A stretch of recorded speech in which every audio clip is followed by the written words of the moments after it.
Mon cœur, on a reçu ton colis Temu. Ah super, tu peux le poser sur la table? Ouais, par contre, j'ai dit qu'il fallait arrêter les colis Temu, hein, parce que c'est les Noël qui arrivent et on n'aura plus de budget après pour les gamins.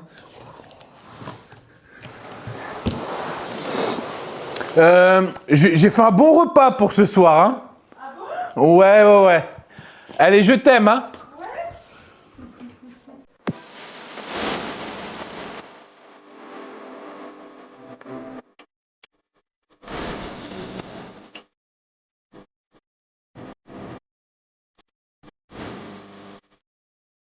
Bonjour à tous et bienvenue dans l'atelier de Floly Factory.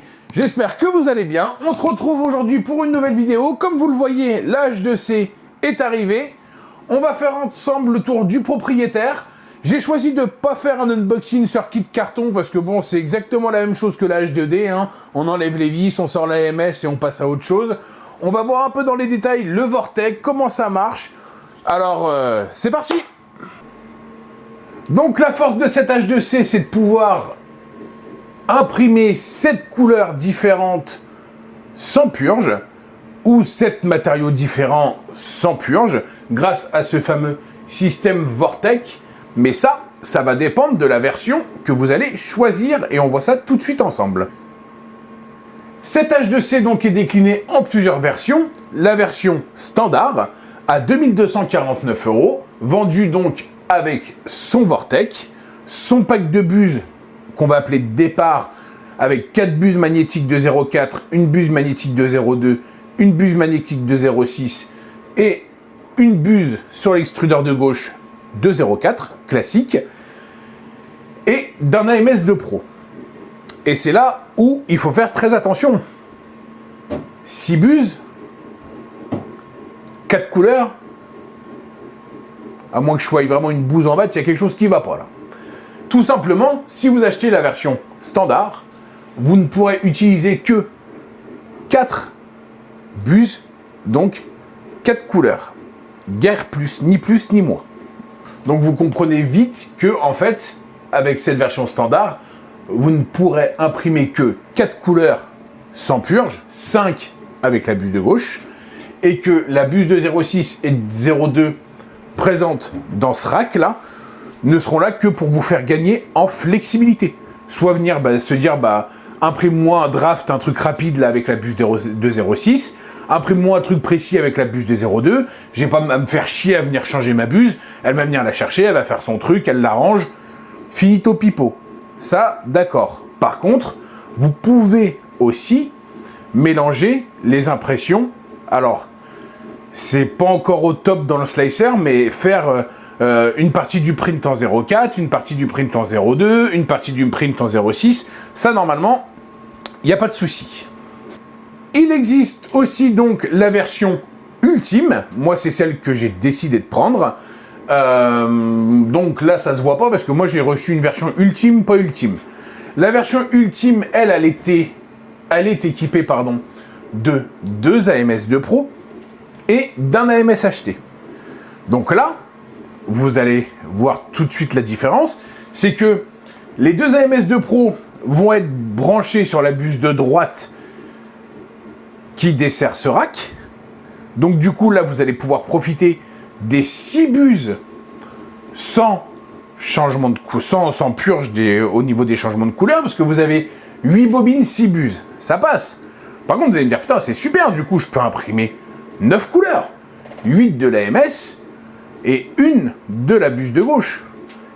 Bah oui, vous allez pouvoir. Mais par contre, là, on revient aux purges. 8 couleurs, 6 buses, il va falloir purger, du coup, sur 4 couleurs. Parce que si la buse numéro 4, admettons, fait le switch entre le blanc et le jaune, elle va venir purger à chaque fois quand elle va passer du blanc au jaune. Et si la buse numéro 5, elle gère le vert et le rouge, il va falloir qu'elle vienne à chaque fois aussi purger au passage du vert au rouge. Donc vous vous retrouvez avec une purge sur 4 couleurs et pas sur 2. Dans cette version ultime est vendu un pack additionnel de buses avec 3 buses magnétiques en 0,4, et c'est là où pour moi ça a un intérêt de pouvoir équiper grosso modo tout mon rack en 0,4 et faire ce que j'ai à faire en full 0,4 et sans changement de couleur. Et une buse de 0,2 et une buse de 0,6 pour la gauche. Donc là, vous avez vraiment le menu Best-of Plus des buses. Cette version est vendue 2699 €. Donc après, ça, c'est à vous de voir. Est-ce que vous avez un AMS disponible à côté pour pouvoir de suite mettre ces 8 couleurs sur la buse de droite? Peut-être. Moi, j'avais l'AMS disponible, mais je le garde pour ma H2D. Ma H2D fait aussi du multicouleur. Donc voilà. À tout ça, si vous le souhaitez, vous pouvez donc aussi passer ces deux machines en mode laser, donc ce qui vous donne une H2C standard laser 10 watts ou H2C standard laser 40 watts, ou avoir la H2C ultime 10 watts, H2C ultime 40 watts. Ça devient compliqué là. Hein. Petite piqûre de rappel, si vous décidez de la choisir en mode laser, elle sera comme ma H2D, équipée des vitres vertes, forcément pour la protection des yeux. La pompe à air sera intégrée à la machine. En gros, ça sera calqué là. On remplace le D par un C et finito pipo. Petit encore aparté, le laser là-dessus, c'est génial. Je m'excuse auprès des gens, vous avez été 3-4 personnes à me demander le test du laser. Je suis désolé, il est tourné, il faut que je le monte. Je suis sous l'eau complet. Au niveau des dimensions extérieures, la H2D et la H2C partagent le même châssis, donc on a le même volume d'encombrement. La chose qui a changé, donc, c'est premièrement le plateau. On voit ici que le plateau de la H2C est plus petit que le plateau de la H2D. Donc je vous les superpose là, comme ça vous voyez. En fait, on perd 2 cm, pardon. Ici, c'est dû au système Vortec qui est placé sur le côté droit de la machine.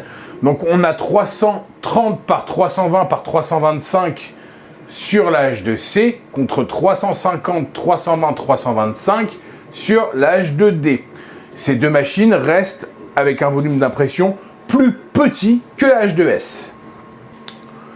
Autre petite spécification de la machine, elle est équipée de chambres chauffées et régulées, donc comme la H2D et la H2S. Là-dessus, c'est exactement pareil. La détection des spaghettis, des fails de print, ça c'est pareil, ça ne bouge pas. À l'équipée des caméras pour le suivi des prints à distance, c'est tout pareil, toujours via Bamboo Studio, et ça marche toujours aussi bien.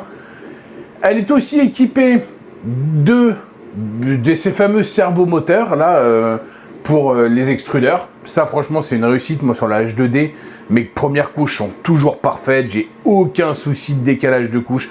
Vraiment c'est nickel. Ça marche vraiment du feu de Dieu. Donc le système Vortec, nous l'avons ici sur la droite de la machine. C'est ce rack à buse là qui monte et qui descend et qui va venir permettre de changer la buse magnétique et de venir donc garer une buse et s'équiper d'une nouvelle buse pour éviter justement les purges. Alors, je vais vous mettre une petite démonstration de suite pour que vous vous rendez compte de comment ça fonctionne.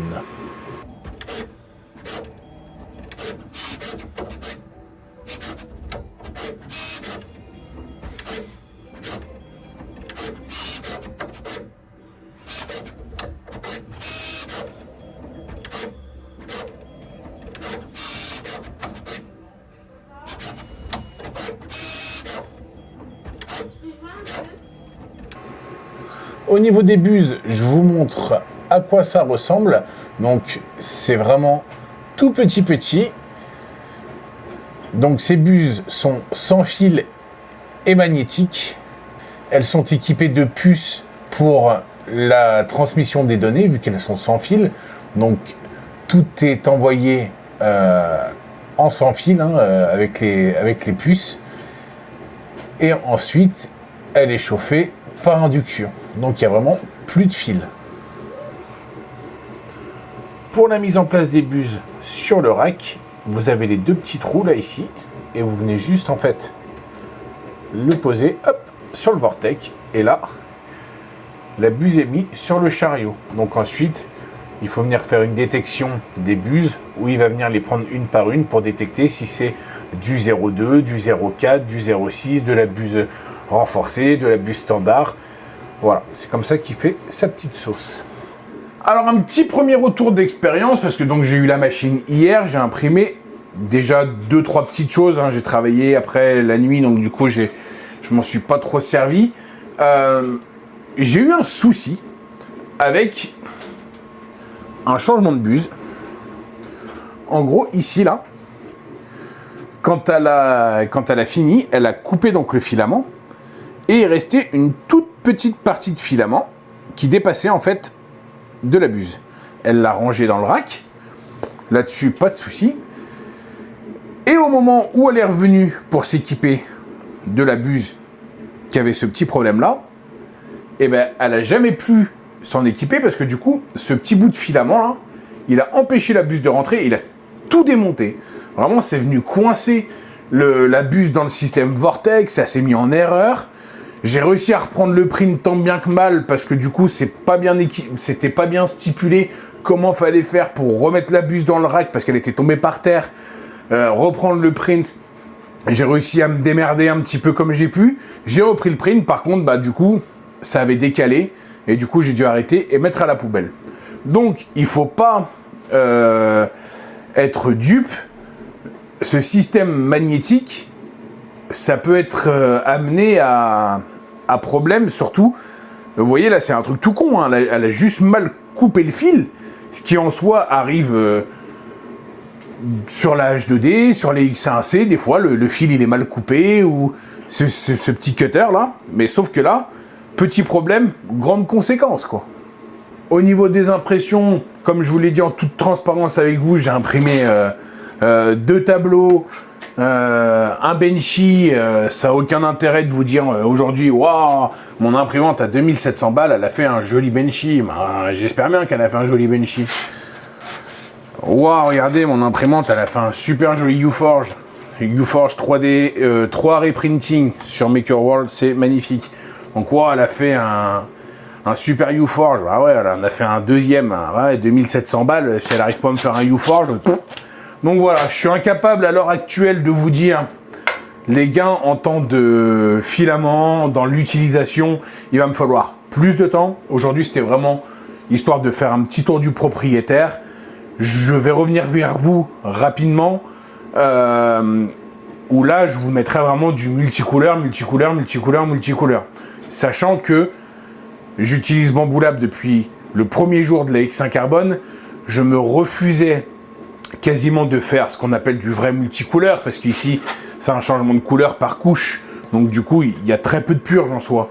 Je me refusais de faire des petits Pokémon ou d'autres projets où il y a du vrai changement de couleur, parce que pour moi, c'était une hérésie de faire un truc qui fait 30 grammes, d'en foutre 120 à la poubelle. Ça me sortait par les yeux. Aujourd'hui, je peux y aller. Comment se situe cette H2C aujourd'hui sur le marché de l'impression multicouleur?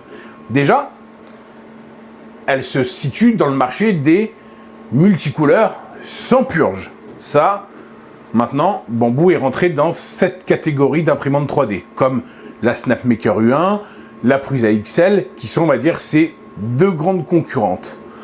Par contre, là où il y a un petit bémol, selon moi, pour cette H2C, vous allez gagner en purge. C'est une certitude. Vous allez même arriver quasiment à la même chose que la U1 et que la Prusa XL, en termes d'économie de filament. Par contre, ne vous leurrez pas. En termes de temps d'impression, elle sera aux fraises comparée à ces 2 petites copines. Parce que quand les autres viennent juste changer leur outil, donc, je vais bientôt finir, vas-y, chauffe-moi la buse bleue, elle vient reposer sa buse rouge, s'équiper de la buse bleue, tour de décompression, je reprends. Elle, ici, ça va inclure... J'ai fini, je décharge mon filament, que je remonte dans mon AMS, que je rembobine, je gare ma buse, je fais mon système, tac tac, pour bien m'aligner, je charge la nouvelle buse, je me redéporte, je charge la nouvelle couleur, que j'amorce, que je chauffe, que je décompresse et je reprends. il y a 2 déchargements d'AMS, c'est nettement plus long. Et là, c'est indéniable. Je regardais une petite vidéo sur YouTube de quelqu'un qui a comparé vraiment les temps d'impression. C'est facilement 30% plus lent qu'une U1 ou une Prusa XL. Donc, on va y gagner par contre comparé aux multicouleurs des H2D, H2S, P1S, P2S, il y a trop de lettres maintenant. Là par contre on va y gagner un temps monstre, hein. Là c'est une certitude, et en plus les purges. Mais par contre comparé au changeur d'outils, là il y a un petit couac, et le petit couac qui vient de l'AMS. Bamboo Lab a pris le choix de ne pas lâcher l'AMS de Pro, ou l'AMS tout court. De toute façon c'est leur poule aux odeurs et ils vont pas le lâcher, ça c'est une certitude.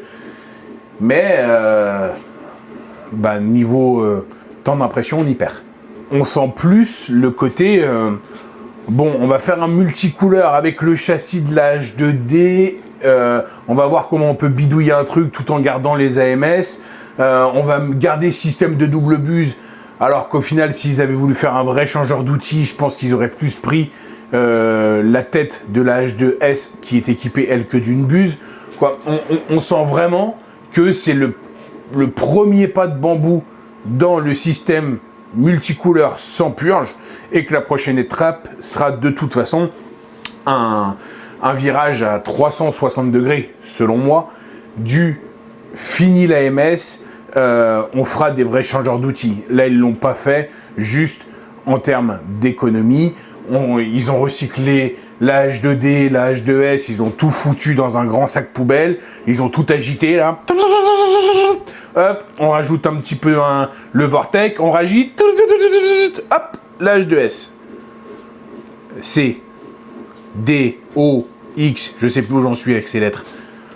J'espère que vous aurez apprécié cette petite mise en bouche. N'hésitez pas à vous abonner, à liker et à partager la vidéo. Si jamais vous avez des questions, laissez-les moi en commentaire, je réponds à tout le monde. Quant à moi, je vous retrouve rapidement, cette fois-ci avec des prints, des fails, des soucis et tout ce qui va avec. Allez, ciao!